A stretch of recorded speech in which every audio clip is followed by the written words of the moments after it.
Howdy. 5.0 1 hour ago, Sandpoint, Alaska. So this sounded rather interesting.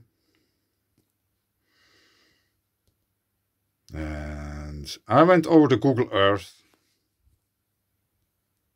And I found some interesting things there. Since already the name alone, Sand, sounded really interesting. There was the quake location.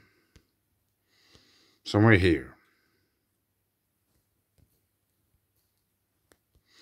I noticed that the quality isn't that good, so I went on a little bit more north. And all of a sudden it changes.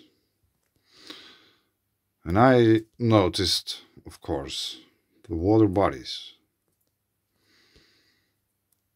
Especially this one I found very interesting. There is this kind of yin-yang sign there. There you can see it. And the stream of water pouring out of that. And somehow I think it could be very well possible that at these spots that there would be water emerging from underneath. So this would be fed from below, as is probably this one. It has somewhat a circular shape and it has layering. So there could be another well in this. And this looked also interesting, but we have a stream coming in here, so it might just pushes the ice into that direction. But we could also have here, there are either rocks, which could be, but also wells from below. And there's like several lakes up there. They're frozen, but there isn't too much snow. They are rather interesting altogether. And then I noticed the shore.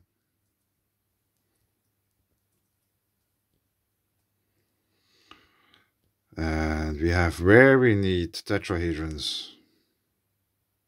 Many, many.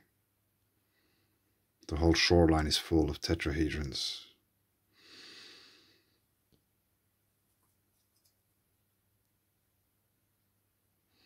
And here we might have a shock line, a shockwave line.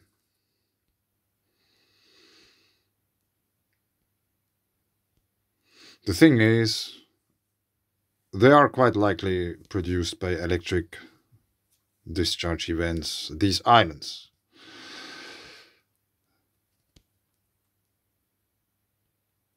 And all those lakes here might have been like the last part of where the lightning bolt still stood and made the connection to deeper grounds, and it put all the material in.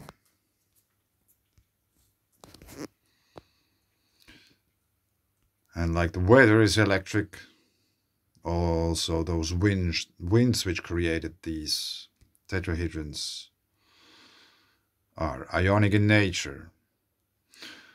Let me show you a quick part of Andrew Hall's video where he explains a bit more about tetrahedrons, which are very nice evidence for the electric creation of these structures. So which means if these waters, which we can see here, there's like several of those water bodies. If there has been once, let's draw a very sketchy lightning bolt, one from above and one from below.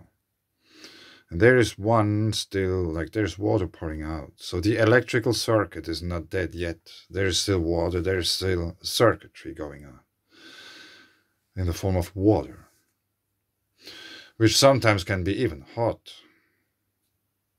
Needless to say, like that it ties all in the white rivers, glacial things, mountain water.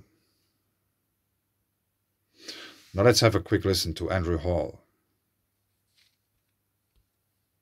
Because every mainstream theory of impact and accretion, or whatever is in favor today, would necessitate periods of chaotic atmosphere.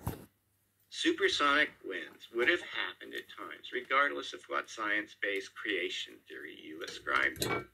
Any big meteor impact would do it. Even the creation of 7 days must have entailed some wind. Besides that, we have planets in our solar system with supersonic winds right now. Jupiter is one. To assume supersonic winds and shock waves occurred and should therefore have left their mark on Earth is perfectly sound logic in any cosmology.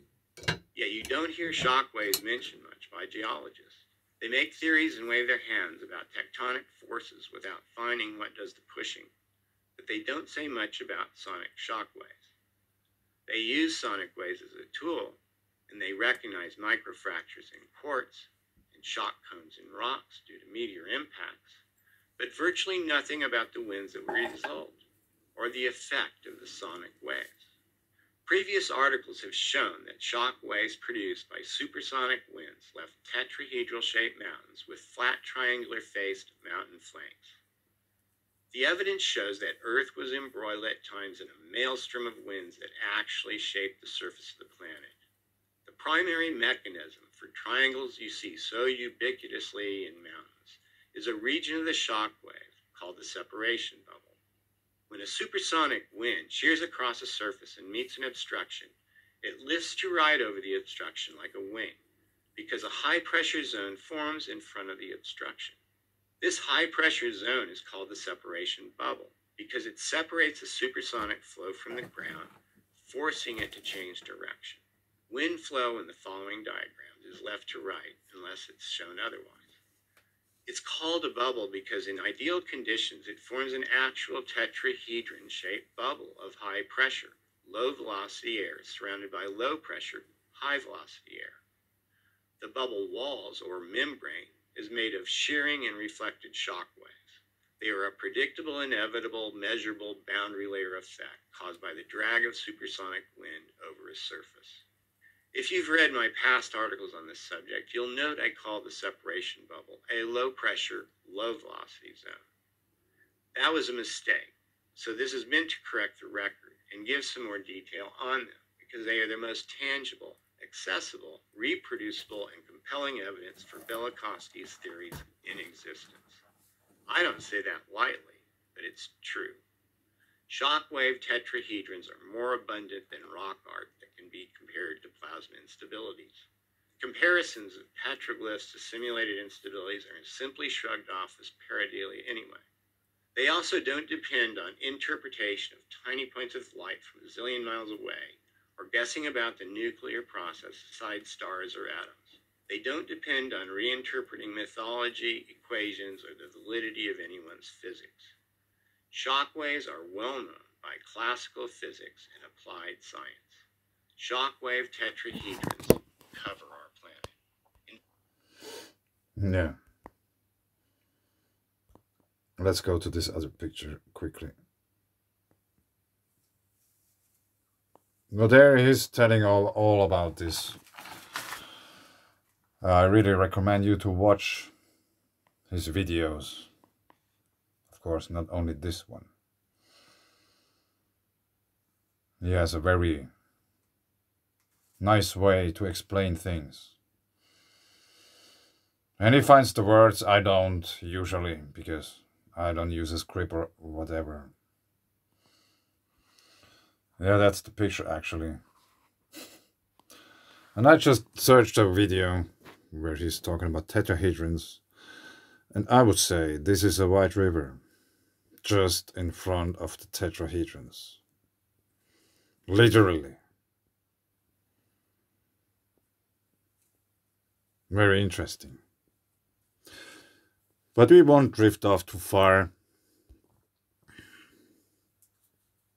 Quake activity in Alaska. 5.0 1 hour ago. Sand Point. Thanks. Bye.